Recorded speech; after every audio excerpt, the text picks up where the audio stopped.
doesn't really matter if you're on a 250cc commuter bike, an adventure tourer, or even a full-on sports bike. There's something on the Beechmont Loop for every kind of motorcycle and every kind of rider.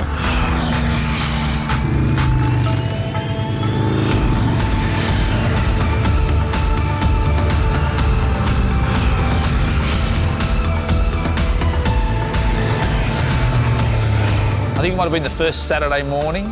We woke up in a new house and all I could hear was motorbikes making their way up here, the Canunga and the Beechmont, loop. And it's a great little run. A motorcycle isn't just an exhaust pipe and an internal combustion engine and a set of wheels. It's not just about that. It's about where you go and the people you meet and the roads you ride on, the destinations, and then there's all the lifestyle around it and the safety aspects and the hazards and so on.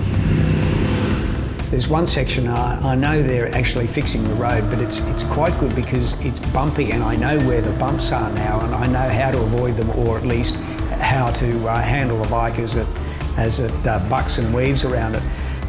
But the great thing about that is once you've done this set of corners and you're really wound up and you're giving it some wick, you then come out across the top and you're looking both ways. You're riding along a ridge and the scenery is just spectacular, and you feel like you're in some sort of video or something, because it's just amazing scenery.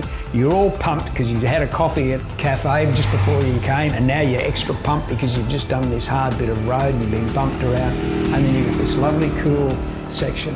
And then you go in and out of forests, there's hairpins, there's all sorts of interesting aspects on that road. It's not just one thing, it's just so many things. I think that's why people like it, and that's why it attracts so many riders, and of course that's why it attracts so many police as well.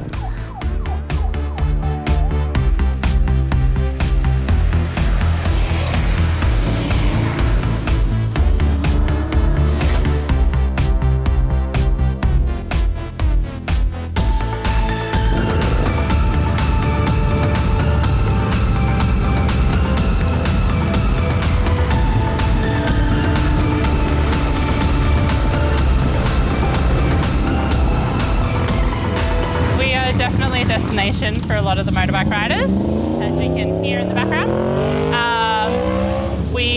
Again, growing up here, it's always been a bit of a thoroughfare for a lot of motorbike riders, so I guess naturally it's just a nice destination for them to be able to stop on their way and enjoy a nice cup of coffee.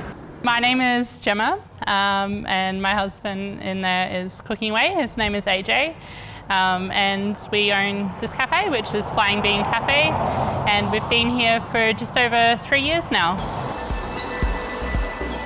It's still probably one of the less populated of the mountains on the Gold Coast. We've got Springbrook and Tambourine and Beechmont, I always say, is kind of like the middle child, a little bit missed in the middle.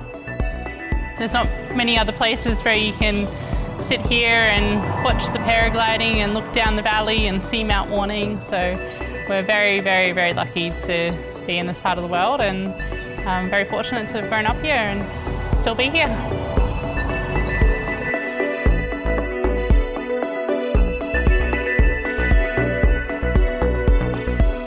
The views are unbelievable. There's a lot of places you can ride, winding roads and so on, but I mean, you only got to look. There's sites like this, the Gold Coast cityscape, different down the road a little bit further you see when you come up. It's just there's always something to look at, and as the light changes every day, morning or afternoon, it's always a little bit different, I just love riding a motorbike.